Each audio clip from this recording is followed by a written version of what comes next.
Hello YouTube, Richard Scott here. I want to talk to you about honey and the good things about it and what's going to happen to it over time. Honey will change. You go from this nice runny liquidy honey that see the bubble rising in there just fine, tastes good, smells good, looks like honey, but over time, if it's the real deal, it's going to turn into that. This is crystallized honey. It is hard as a brick. This honey is about 2 or 3 years old and it's been sitting in a cold house, and over time it will crystallize, and nothing's wrong with it. Don't throw out crystallized honey. And some people want it crystallized. I've talked to plenty of people that put it in coffee or they put it in warm tea and it will break down the crystals just fine. Some people spread it on bread, on toast.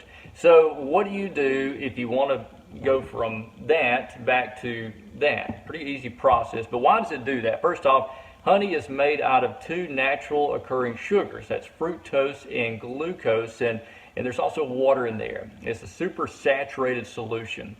So over time, the water and the glucose will separate, especially as the moisture decreases in honey, and that will happen. No matter what you do, it's going to happen. So over time, there will be a separation between water and glucose, and that's the crystals you see. That's basically that right there.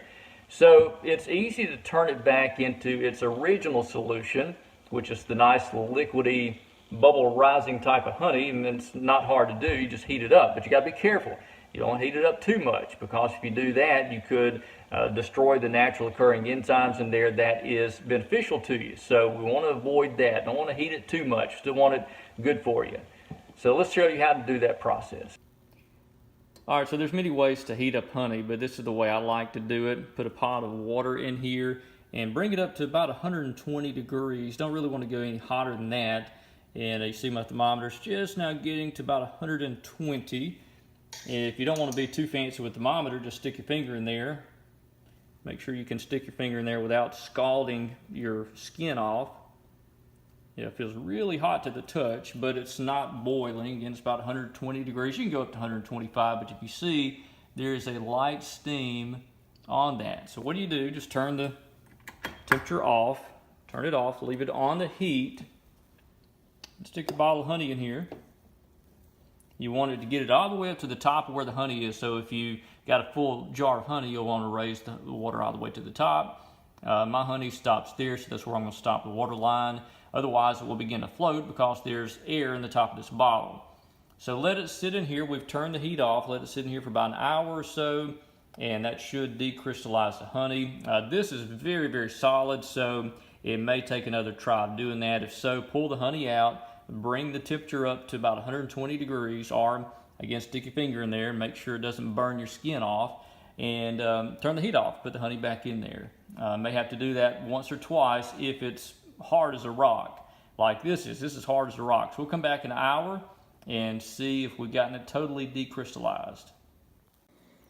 All right, so it's been an hour, and see the honey is still fairly crystallized. It's moving some, it's liquidy a little bit, but again, it still has a little work to do. So what we'll do is pull it out, turn on the heat, and again, just like last time, pull out my thermometer, see what the temperature is now.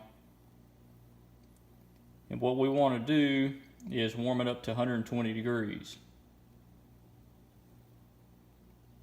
So I'll wait just a few minutes, test it again, then we'll put the bottle of honey back in, turn the heat off, and let it sit for an hour. And we'll check again. Looks a little bit better.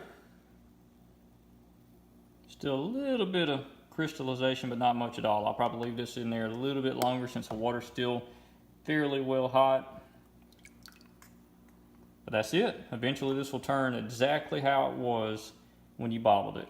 Tastes the same, everything's the same, no difference. So yeah, don't ever throw out honey that's crystallized, because you can get it right back to liquid if you want it to go back to liquid. Again, some people don't. So that's just my preference.